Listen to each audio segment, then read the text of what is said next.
maximum des classes de 10 élèves, avec un minimum de 4 mètres carrés par élève et 8 mètres carrés supplémentaires par enseignant, disposition des bancs. Les places en classe devront être fixes. Je voulais dire merci d'abord au Centre Indico de nous donner l'occasion de donner notre avis, parce que je pense que c'est important. On n'est pas forcément obligé de l'accepter ou d'être d'accord, mais juste de s'exprimer. Pour moi, il y a plein de choses qui vont trop vite. Comme déjà la réouverture de l'école, je vois pas l'intérêt. Surtout pour un mois. Le virus, il est encore beaucoup trop présent. On sait qu'il va y avoir une deuxième vague et là, en fait, on la voit arriver, on lui ouvre les portes et on lui souhaite la bienvenue. Bon, mais je pense que je suis une des seules personnes qui va aller un peu plus dans le sens du gouvernement. Parce qu'on est plus amené à critiquer qu'à encourager, mais je trouve que les mesures qui ont été prises sont cohérentes. Je pense qu'il y a des trucs bonnes et pas bonnes à prendre, comme par exemple au niveau du fait de tracer les gens par GPS. Franchement, je vois pas l'intérêt. On a quand même une vie privée et puis généralement on est confiné chez nous ou alors au travail, mais ça en reste là. Je trouve qu'ils vont beaucoup trop vite parce que c'est pas parce que la courbe elle descend un petit peu que ça y est, la fiesta. Je pense aussi que le retour à l'école, il est vraiment précoce. Donc certes, nous, on risque rien ou presque rien, mais on peut ramener le virus au sein de notre foyer familial et le transmettre à des personnes à risque.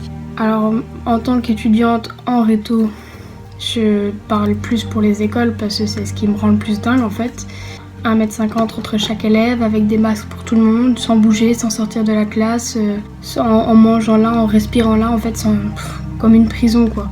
Et je trouve ça vraiment aberrant en fait. Le fait de réouvrir les clubs de sport en plein air, pour ça il faut que le club soit reconnu par une fédération. Mais je trouve pas ça nécessaire à la vie des gens. Je trouve que déjà, en un premier temps, réautoriser le sport à 2 personnes, c'est déjà relativement assez. Mais sinon voilà, je trouve pas beaucoup plus de choses à dire là-dessus. À voir si la population va respecter toutes les phases pour qu'on puisse enfin revoir nos proches. Ça, c'est encore autre chose. À voir quand les magasins de vêtements vont réouvrir. C'est là que nous allons voir si on sait respecter quelque chose ou pas. Je pense pas qu'ils se rendent compte de ce que c'est déjà de retourner à l'école comme ça après un temps, de revoir tous ses potes, mais de se dire non, reste à 1,50 m parce que sinon on va se prendre une amende. Ils veulent déjà réouvrir tous les commerces et tous les magasins, les coiffeurs, tout ça, alors qu'il y a encore des cas et des morts. Je ne comprends pas pourquoi ils n'attendent pas qu'il n'y ait plus aucun cas détecté avant de réouvrir quoi que ce soit. C'est désespérant.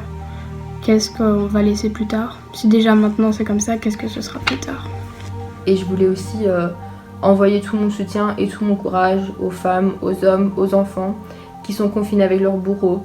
N'oubliez pas qu'il est interdit de sortir, mais il n'est pas interdit de fuir.